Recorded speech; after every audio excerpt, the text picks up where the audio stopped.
Ito ay kwento ng obsesyon, kasinungalingan, at panganib sa likod ng online dating. Isang desperadong love triangle na humantong sa trahedya. Nagsimula ang lahat sa Council Bluffs, Iowa.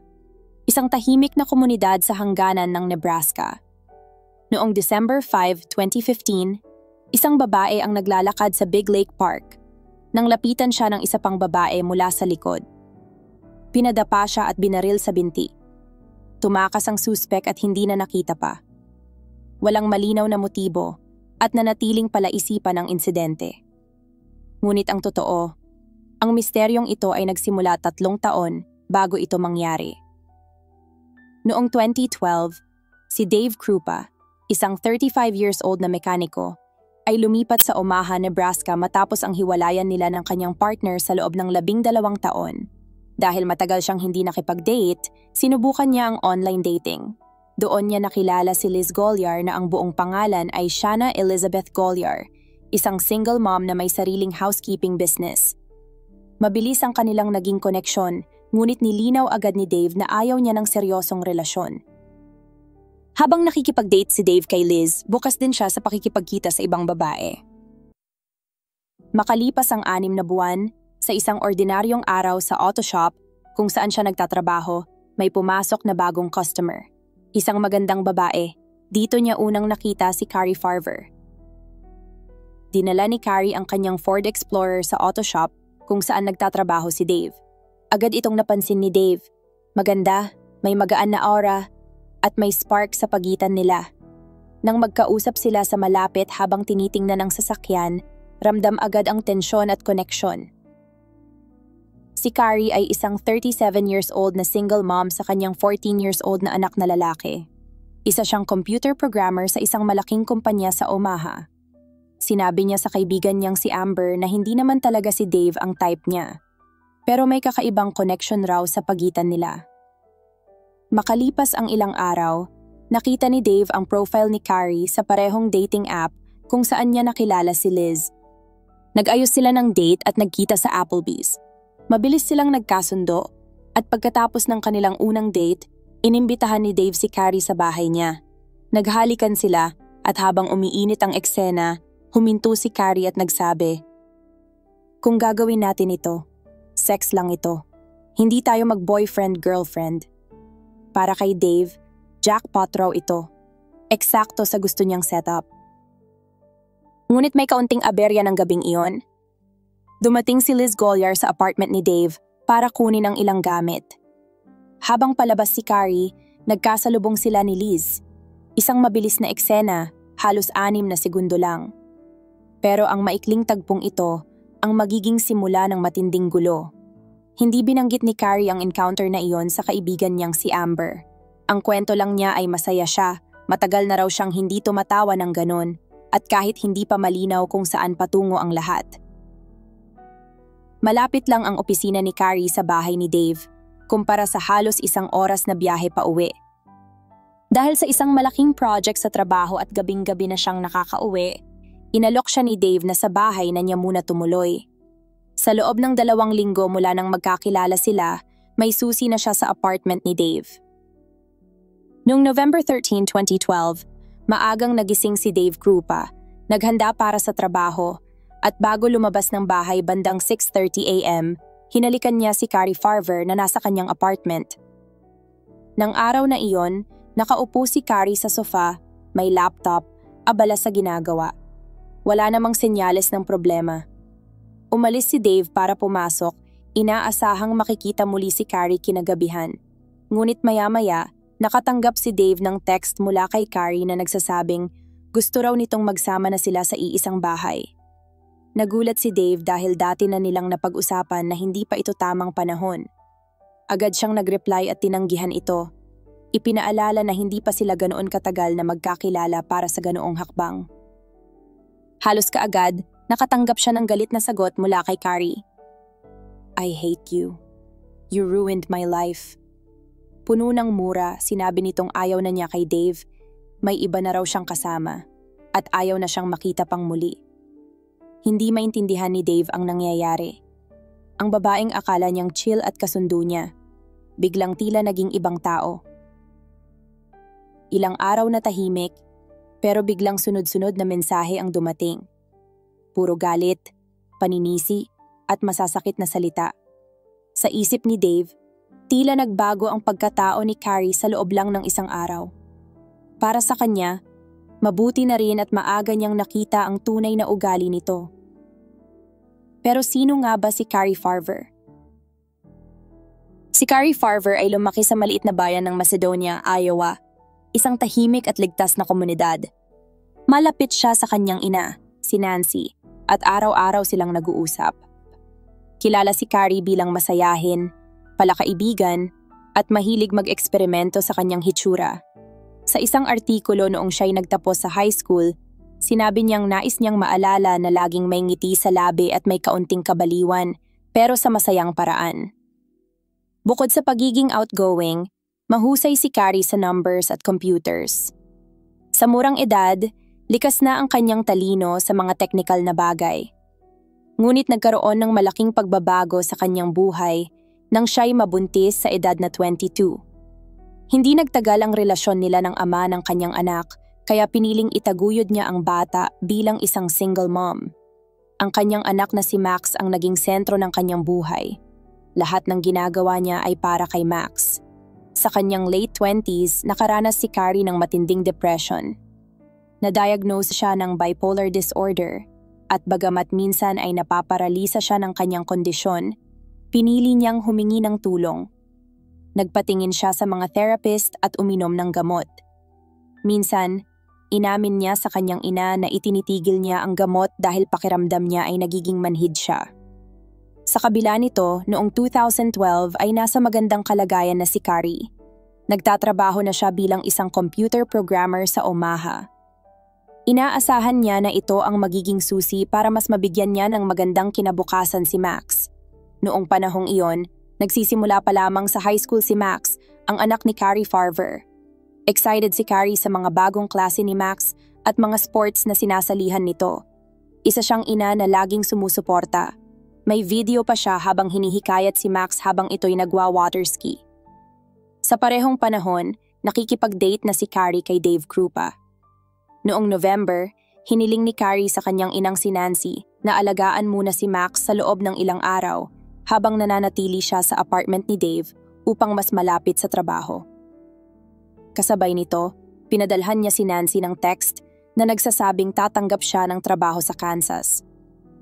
Nagtaka si Nancy sa biglaang balita. Nang banggitin niya ito kay Max, sinabi ng bata na alam niyang may tiningnan ngang job opening si Carrie sa Kansas, pero wala siyang ideya na may desisyon na. Sinubukan ni Nancy na tawagan si Carrie, ngunit tumanggi itong makipag-usap sa telepono.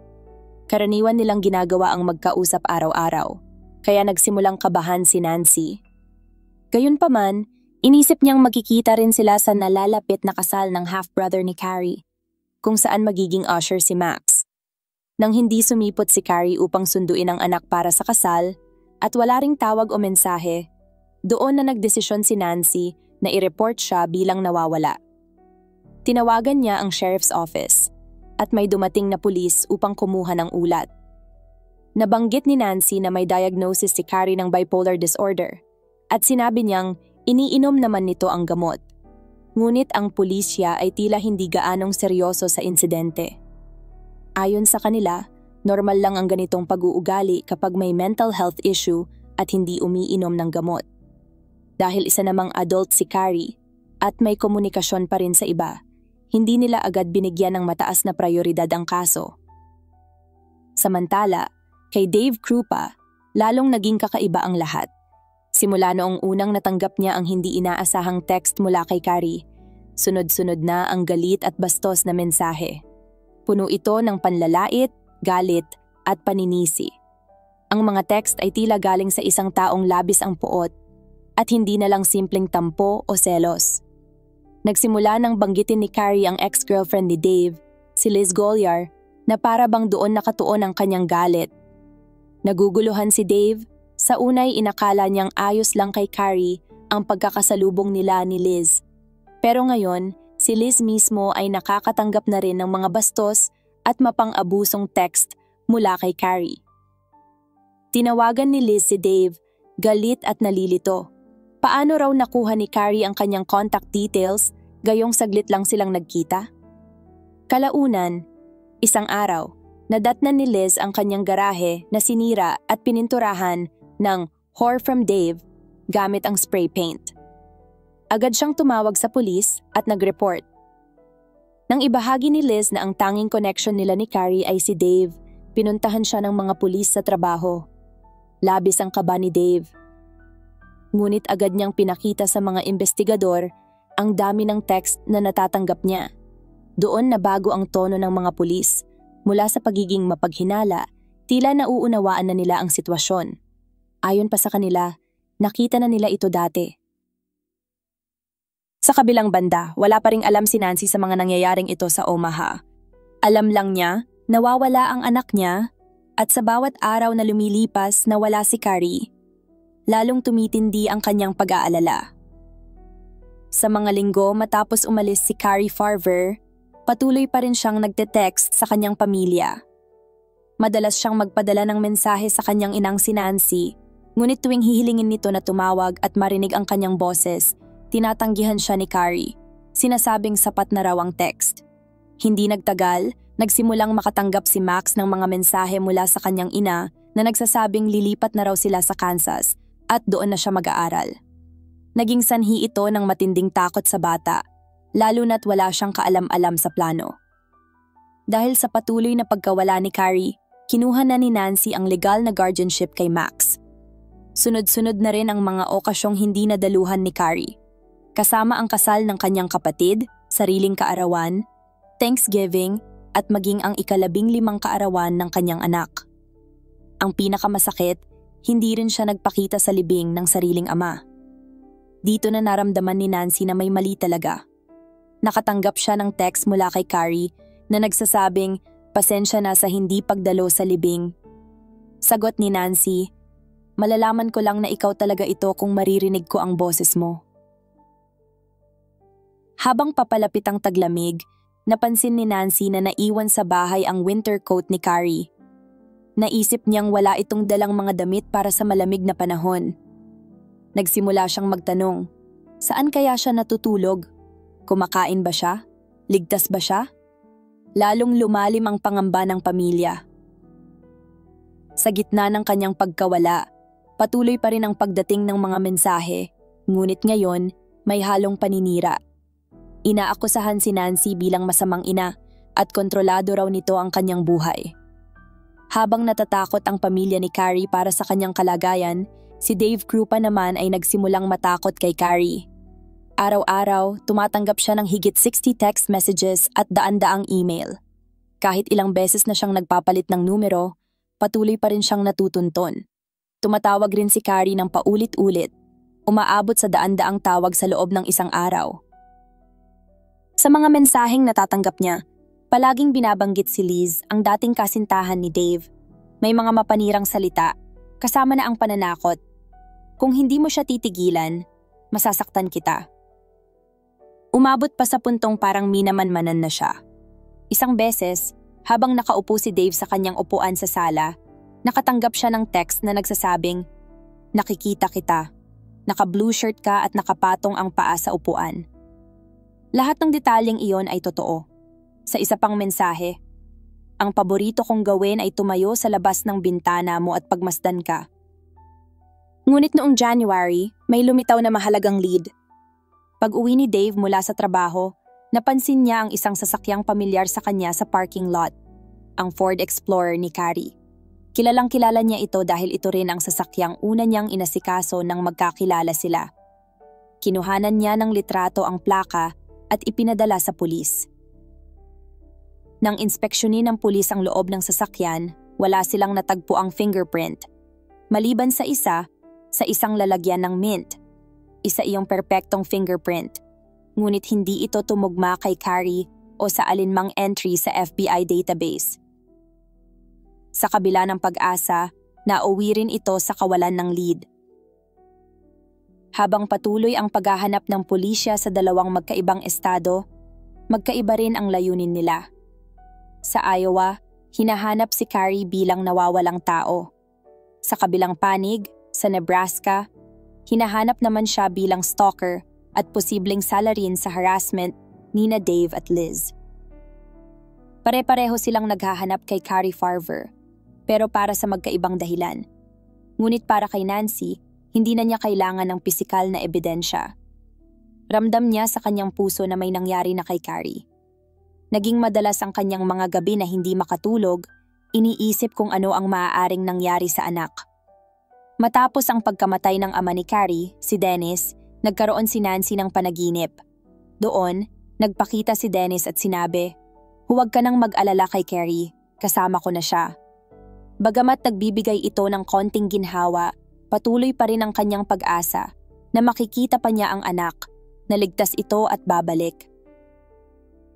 Hanggang sumapit ang May, 5 buwan matapos mawala si Carrie, nakatanggap si Nancy ng hindi inaasahang tawag. Isang lalaki ang nagsabing nasa Siena Francis Homeless Shelter daw si Carrie at gusto nitong sunduin siya ng ina. Nanginginig sa kaba at pag-asa, agad siyang nagtungo roon. Sa unang pagkakataon mula nang mawala si Carrie, may tunay na pag-asa silang mahanap siya. Kasama ng investigador, nagtungo si Nancy sa shelter. Nang dumating sina Nancy sa shelter na sinabing kinaroroonan ni Carrie, sinalubong sila ng pulisya. Pinakiusapan si Nancy na manatili sa kotse habang ang mga awtoridad ang pumasok sa loob upang beripikahin. Makalipas ang ilang minuto, bumalik ang mga pulis, umiling, at sinabi ang hindi inaasahang balita. Wala si Carrie doon. Para kay Nancy, isang matinding kabiguan ang naramdaman niya. Naitaas ang kanyang pag-asa, ngunit muling nabigo. Halos ganoon din ang naranasan ng matalik na kaibigan ni Carrie na si Amber. Nakatanggap siya ng mensahe mula kay Carrie na nagsasabing handa na siyang umuwi at aminado siyang nagkamali sa kanyang pag-alis. Ngunit sa kabila ng pag-uusap nila, hindi siya pumayag na magkita. Habang unti-unting nawawalan ng pag-asa ang anak ni Carrie, sinubukan pa rin niyang kontakin ang kanyang ina sa Facebook. Nagpadala siya ng simpleng mensahe, "Hi!" Agad namang may tugon, "Hey little man, how are you?" Pero para matiyak na siya nga ito, nagtanong si Max ng 3 bagay, ang kanyang middle name, ang pangalan ng una nilang alagang aso, at ang pangalan ng kanyang matalik na kaibigan. Hindi kailanman sinagot ang mga tanong. Di nagtagal, nagpost si Carrie sa Facebook. "I've answered enough questions to prove myself. I'm not missing. I just don't want to come home right now." Samantala, lalo pang tumitindi ang pananakot kay Dave Krupa at Liz Gollier. Habang lumilipas ang mga buwan, libo-libong mensahe ang natatanggap nila, puno ng pagbabanta. Kabilang dito ang, "I hate you so much I want to drive a knife through your heart." At, "Am I ruining your life yet?" Dahil sa tindi ng karanasan, muling nagkalapit sina Dave at Liz. Tinawag pa nila si Carrie na Crazy Carrie, isang bansag na paulit-ulit nilang ginagamit kapag pinag-uusapan ang mga kakaibang pangyayari. Habang magkasama sila, magkasabay din silang nakakatanggap ng mapanirang mensahe mula kay Carrie, isang nakakatakot na pattern. Sa kabila ng lahat, humanga pa rin si Dave kay Liz dahil sa pananatili nito sa kabila ng sitwasyon. Bagamat galit si Liz sa nangyari, hindi niya iniwan si Dave. Isang araw, nakatanggap si Dave ng isang email na may nakakagimbal na larawan. Ipinapakita nito si Liz na tila nakagapos at nasa loob ng trunk ng isang sasakyan. Kalakip nito ang mensaheng, "I have Liz tied up in the trunk of the car. You need to call her right now and tell her you hate her. She's a bat, or I'm going to kill her." Tumawag agad si Dave kay Liz upang tiyakin kung totoo ito. Ngunit nasa bahay lang si Liz, ligtas, at nagtawanan pa sila. Para kay Dave, isa na lang itong ordinaryong araw ng matinding pagkaabala. Sa sumunod na linggo, nakatanggap naman si Dave ng link ng obituary ni Liz mula kay Carrie. Nakasaad doon, "I didn't know her very well, except that she was a man-stealer. Thank God she is gone." Ngunit ang mga kaganapan ay hindi pa doon natatapos. Tumawag si Liz kay Dave, hysterical. Nasusunog ang kanyang bahay. Pagdating ni Dave, puno ng fire trucks ang kalsada. Ayon sa investigasyon ng mga bombero, malinaw na sinadya ang sunog. Wala si Liz at ang kanyang mga anak sa bahay nang mangyari ang insidente. Ngunit naiwan doon ang ilang alagang hayop, 2 aso, 1 pusa, at 1 ahas. Lahat ay namatay sa sunog. Sa audio mula sa insidente, makikitang nagsasabi si Liz sa isang pulis tungkol kay Carrie. "She's been stalking me since November.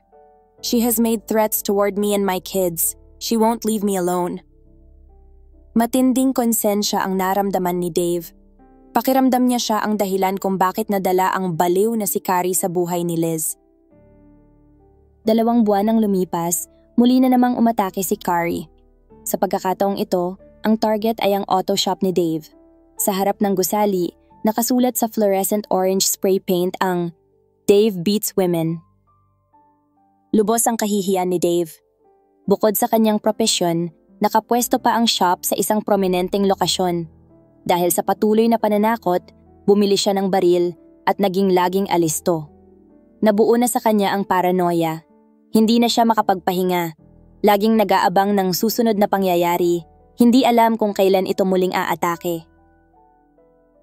Isang gabi, habang sila ni Liz ay nasa kama na at nagpapahinga, may narinig silang isang tunog, tila isang putok ng baril. Noong unang anibersaryo ng unang date ni na Dave Krupa at Carrie Farver, nakatanggap si Dave ng isang email na may subject, "To my husband." Kalakip ng mensahe ang larawan ng isang kutsilyo at isang sulat na nagsasabing nakapasok si Carrie sa loob ng kanyang gusali. Sa puntong ito, malinaw na palagian na siyang nasa paligid ni Dave. Tahimik na minamanmanan ang bawat kilos nito. Halos 1 taon na siyang binabantayan at tinatakot ni Carrie. At sa panahong iyon, lalong naging malapit sina Dave at Liz Golyar. Gayunman, hindi ito naging seryosong relasyon. Pareho silang may kanya-kanyang ginagawa. At bukas pa rin si Dave sa pakikipag-date sa iba. Ngunit tila ayaw ni Carrie na may ibang babae sa buhay ni Dave. May isang babaeng nakilala ni Dave online, ngunit kahit hindi pa sila nagkikita, naging biktima na agad ito. Matapos lamang ang 5 minutong pagbisita sa Facebook page ni Dave, natuntun siya ni Carrie at agad na pinagbantaan. Binantaan pati ang mga anak ng babae. Isang senyales na minomonitor ni Carrie ang bawat galaw ni Dave. Noong January 2014, bumisita kay Dave ang isa niyang matagal ng kaibigan mula high school na galing pa sa Sioux Falls. Habang abala sila sa masayang kwentuhan, biglang sunod-sunod na naman ang mga mensaheng puno ng paninira at pagbabanta sa kanyang telepono. Isa sa mga text ang nagsabing, "I see you in there with that," na malinaw na tumutukoy sa bagong bisita ni Dave. Di nagtagal, isang bato ang inihagis sa bintana ng banyo. Tila putok ng baril ang tunog nito. Dumating ang mga pulis, kinausap si Dave, at makalipas iyon, isinama niya ang bisita sa kotse upang puntahan si Liz dahil sa mga nauna ng banta ni Carrie laban dito. Sa kabila ng lahat ng ito, hindi pa rin nawalan ng loob si Liz. Patuloy silang nagkikita ni Dave at minsan pa nga ay nag-double date kasama ang kaibigan nitong si Cherokee. Ayon sa kaibigan, gusto talaga ni Liz si Dave, ngunit hindi niya ito pinipilit. Ang stalking ni Carrie ay tila ulap na laging nasa ibabaw ng buhay ni na Dave at Liz. Mahigit 1 taon na silang humihingi ng tulong sa mga awtoridad, ngunit wala pa ring malinaw na aksyon.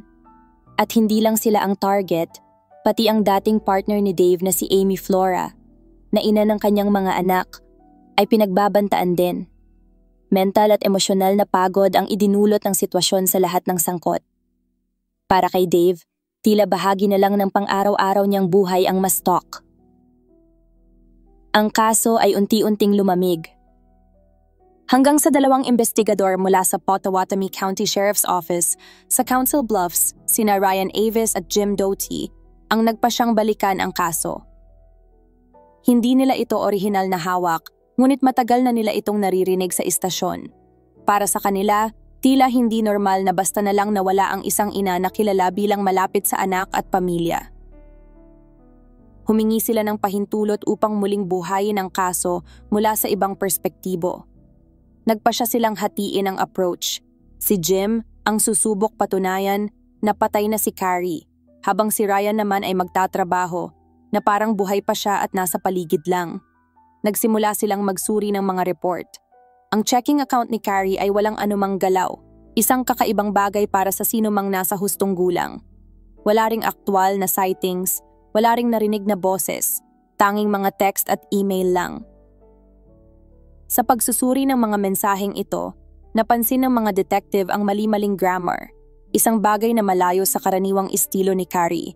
Ayon sa kanyang ina, hindi kailanman magpapadala si Carrie ng ganoong klaseng mensahe. Alam ni na Avis at Dottie na may bipolar disorder si Carrie, ngunit naniniwala silang walang kinalaman ito sa kanyang pagkawala. Para sa kanila, may mas malalim at mas delikadong dahilan sa likod ng lahat ng ito. Ilang milyong tao sa buong mundo ang may bipolar disorder, pero hindi sila basta-basta nawawala ng walang dahilan. Maging sila man ay sumunod o hindi sa pag-inom ng kanilang gamot, hindi ito sapat na paliwanag kung bakit bigla na lang maglalaho ang isang tao. Sa kaso ni Carrie Farver, tila walang sapat na rason para siya ay basta na lang mawala. Noong panahong iyon ng kanyang pagkawala, ayos ang kanyang buhay. May maayos siyang trabaho bilang programmer, may sariling bahay, at maayos ang relasyon sa kanyang anak. Sa madaling salita, nasa maganda siyang kalagayan. Ngunit matapos ang malalim na pagsusuri ni na Detective Jim Doty at Ryan Avis, napagtanto nila ang isang mas mabigat na posibilidad.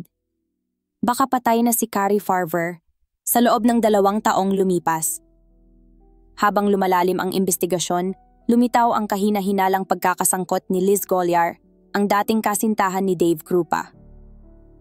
Batay sa mga report, isang beses lang nagkita sina Liz at Carrie sa labas ng apartment ni Dave. Ngunit makalipas ang insidenteng iyon, si Liz ang naging pangunahing target ng serye ng pananakot. Tumanggap ng libu-libong text at email mula sa isang taong nagpapanggap na si Carrie. Ito ang naging malaking tanong. Kung patay na si Carrie, sino ang nagpapadala ng mga mensaheng ito? Para masagot ito, kinailangan ng tulong ng isang digital forensic expert. Tinawag nila si Tony Cava, kasamahan nilang eksperto sa digital evidence.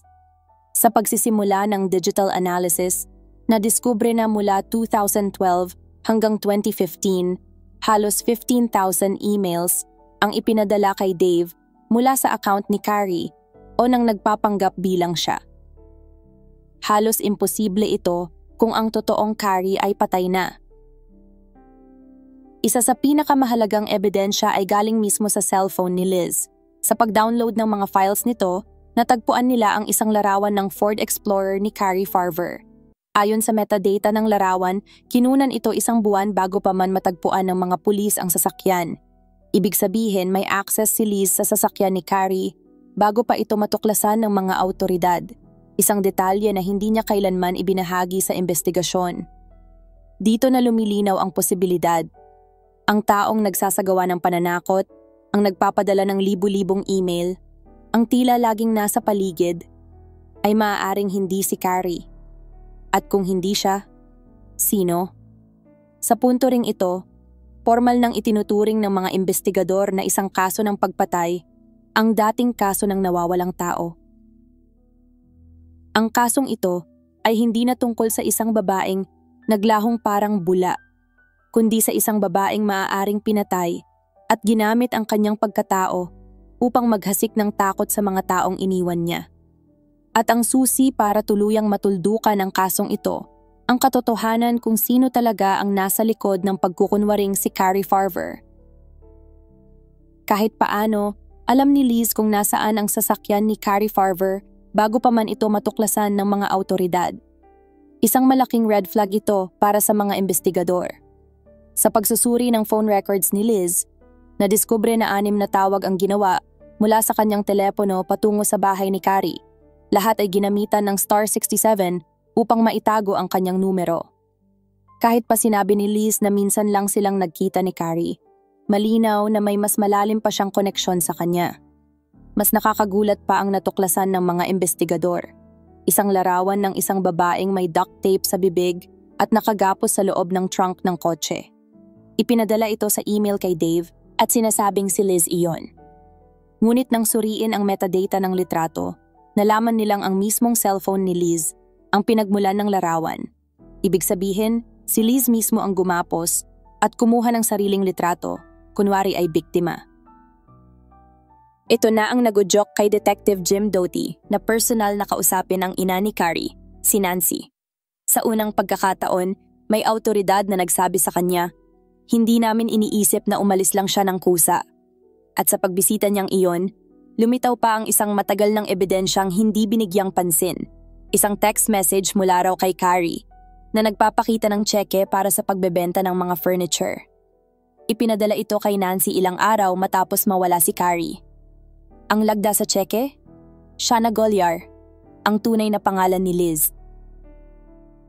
Lumalalim ang koneksyon.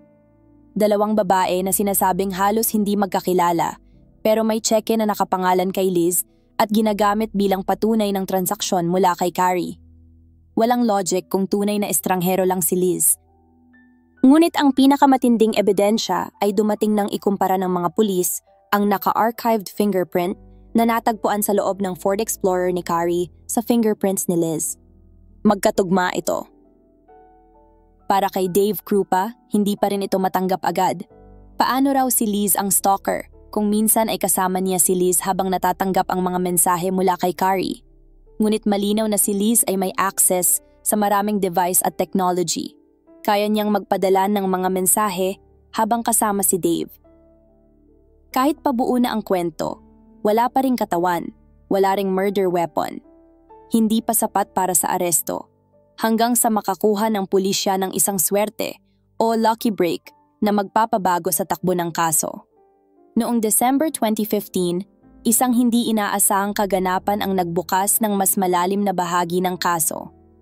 Nagpunta si Liz Golyar sa tanggapan ng Potawatomi County Sheriff's Office para maghain ng ulat ukol sa panibagong harassment.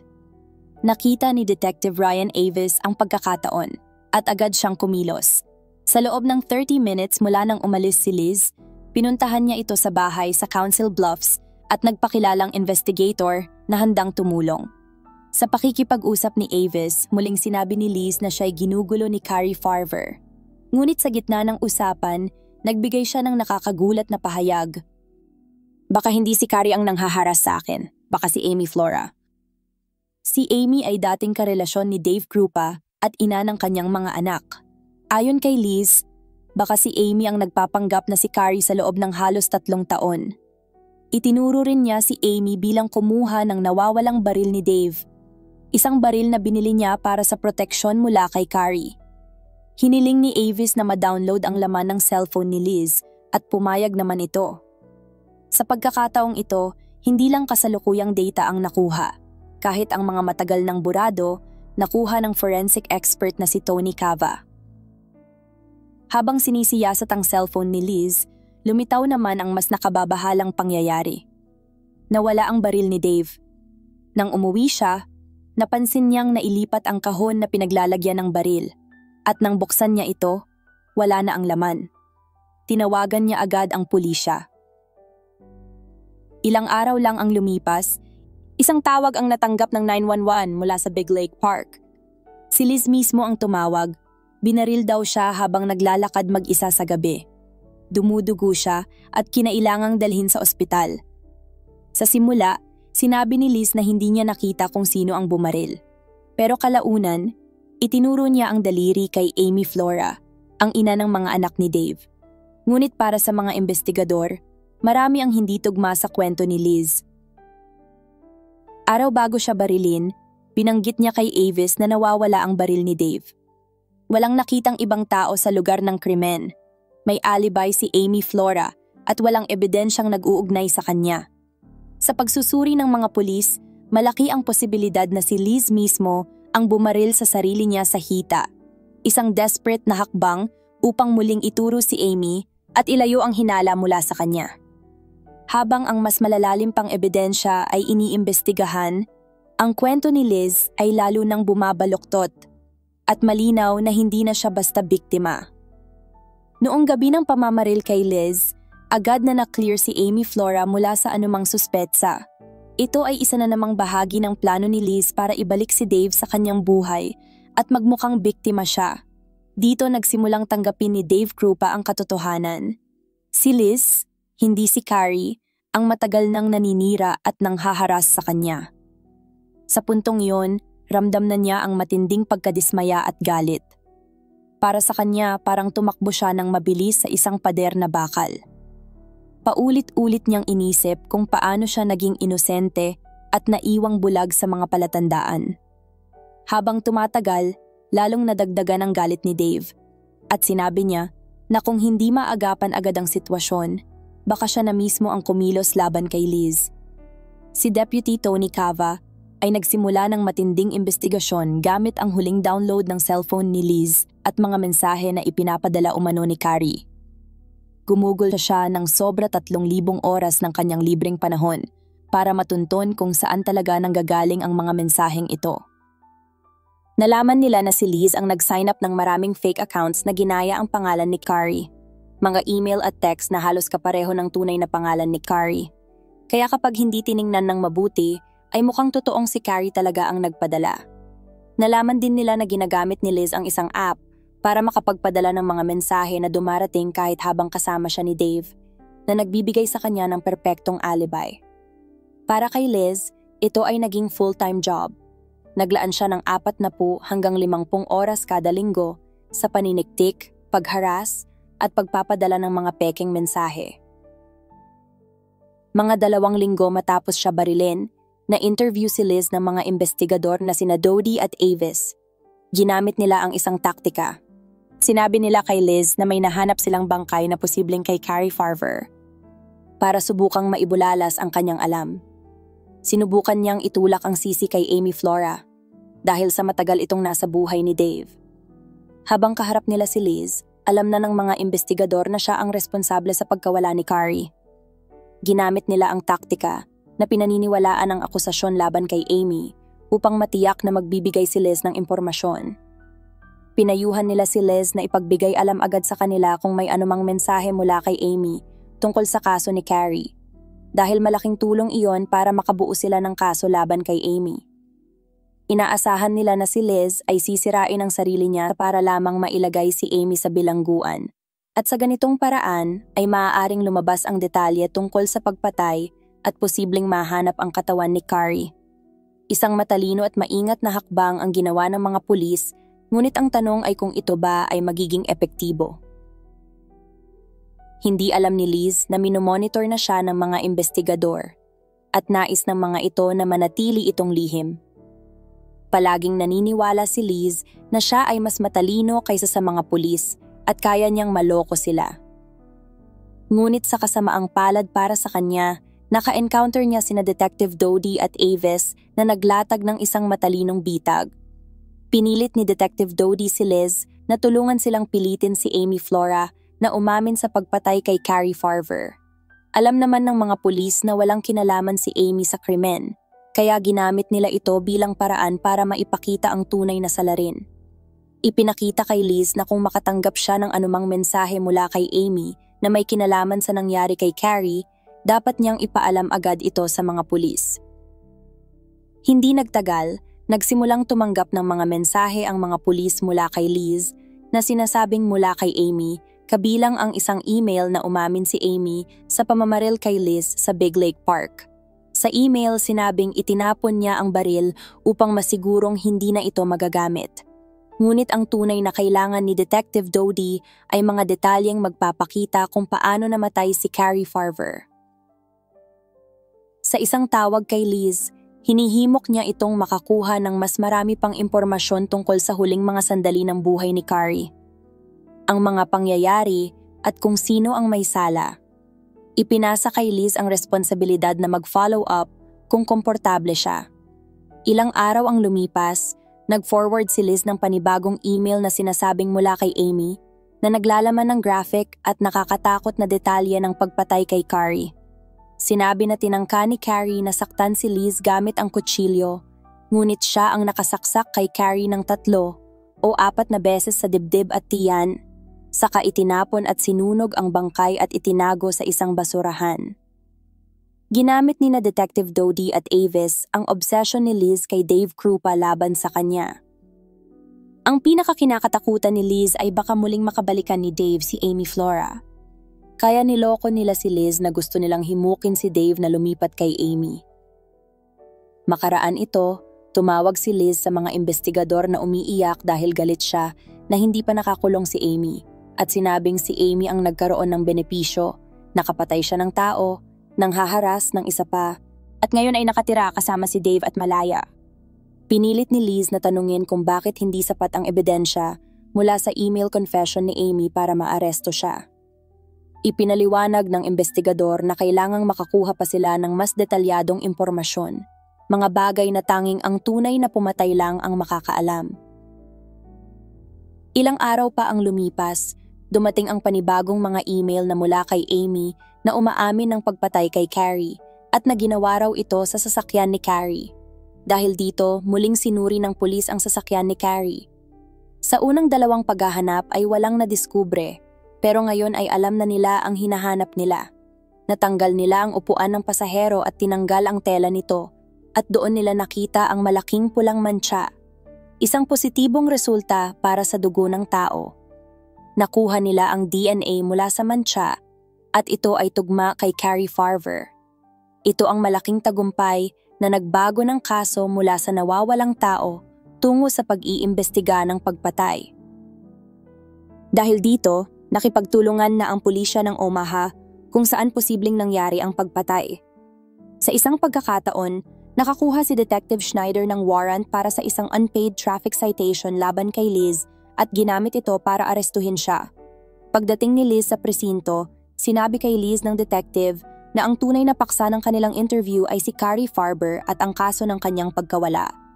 Noong ininterrogate si Liz Golyar, sinabi sa kanya ng pulis na marami siyang kailangang sagutin, lalo na tungkol sa telepono ni Carrie na natagpuan sa bahay niya pagkatapos mawala si Carrie. Ipinakita rin sa kanya na may mga fingerprint siya sa sasakyan ni Carrie, bagay na mariing itinanggi ni Liz. Sinabi niya na hindi siya kailanman pumasok o lumapit sa sasakyan ni Carrie.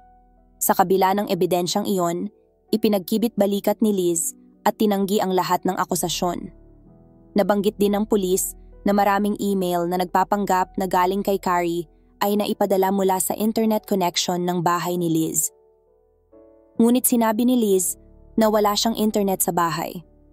Sa kabila ng mga ebidensyang ito, nanatili siyang mapanukso at matigas ang ulo, at nang ipaalam sa kanya na alam ng pulis na siya ang gumawa ng mga peking email, muling itinanggi ni Liz ang lahat. Hanggang sa nagpasya siyang huminto at humiling ng abogado. Habang inaaral ang kaso, kumuha ng search warrant ang mga pulis para saliksikin ang apartment ni Liz. Sa paghahanap, natagpuan nila ang digital camera at camcorder ni Carrie na malinaw na ninakaw mula sa bahay nito at itinago ni Liz sa loob ng maraming taon.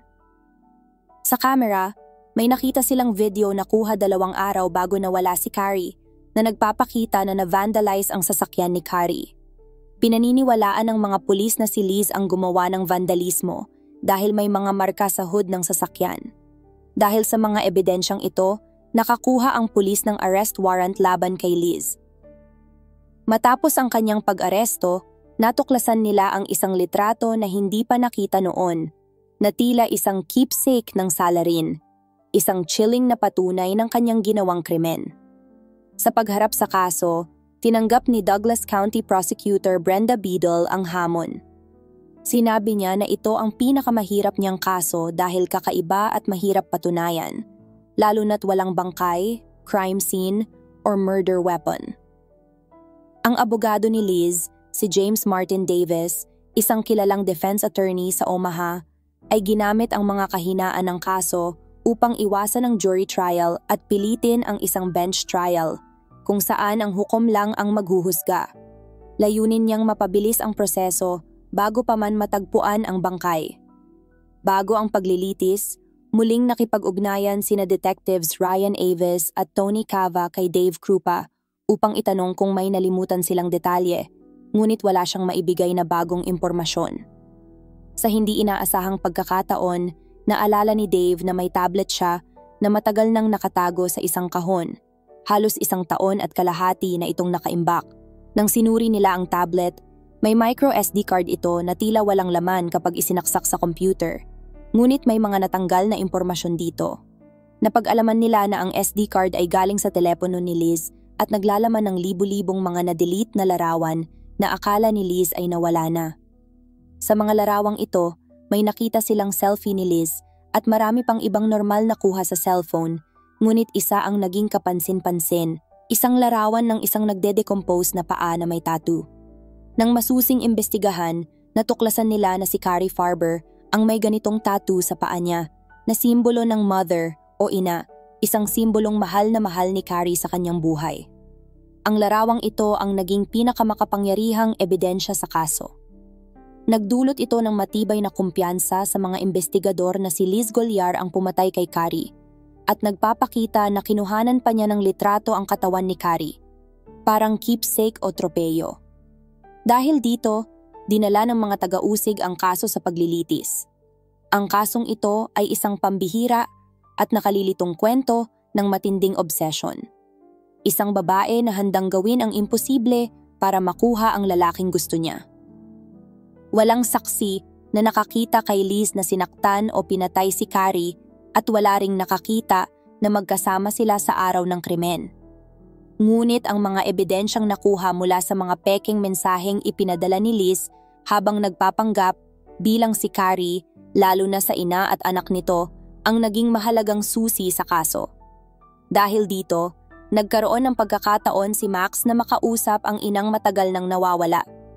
Sa mga mensaheng iyon, nagsusumamo siya, hiniling na sana ay bumalik ang kanyang ina upang makadalo sa kanyang pagtatapos. Ang kalupitan ni Liz ay nakakagulat, pati na ang kanyang abogado ay na-shock sa kanyang kliyente.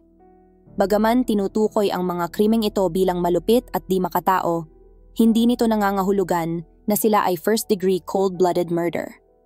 Sa kabila ng matinding ebidensya, nanatiling walang emosyon si Liz sa buong paglilitis. Tila malinaw ang motibo, si Dave Krupa. Para kay Liz, siya ay isang gantimpalang dapat angkinin anuman ang kapalit, kahit sa pinakamadugong paraan. Sa kanyang isipan, hindi lang ito tungkol sa pagmamahal kay Dave, kundi sa paniniwalang kailangang siya ang manalo anuman ang mangyari. Bagaman napakalakas ng kaso ng taga-usig, walang kasiguraduhan sa hatol. Ang tanong ay kung makakamit ba ng pamilya ni Nancy at Carrie ang hustisya. Ano ang dahilan? Paano nagawang gawin ni Liz ang lahat ng ito? Si Liz Golliar ay nahatulan ng habambuhay na pagkakakulong sa kasong pagpatay kay Carrie Farber, na brutal na pinaslang at hindi kusang nawala. Bagamat patuloy na itinatanggi ni Liz ang krimen at iginiit na may iba pang salarin para sa pamilya ni Carrie at sa mga investigador, malinaw ang kanyang pagkakasala. Ang kaso ay nagdulot ng matinding emosyonal na pinsala kay Dave Krupa, na naging target ng panlilinlang ni Liz sa loob ng maraming taon. Para sa mga investigador, ang hustisya para kina Nancy at Max at ang paglilinis ng pangalan ni Carrie ang naging pangunahing layunin. Sa huli, si Carrie ay naalala bilang isang masayahin, matalino at mapagmahal na ina, at ang kanyang alaala ay patuloy na pinapahalagahan ng kanyang pamilya.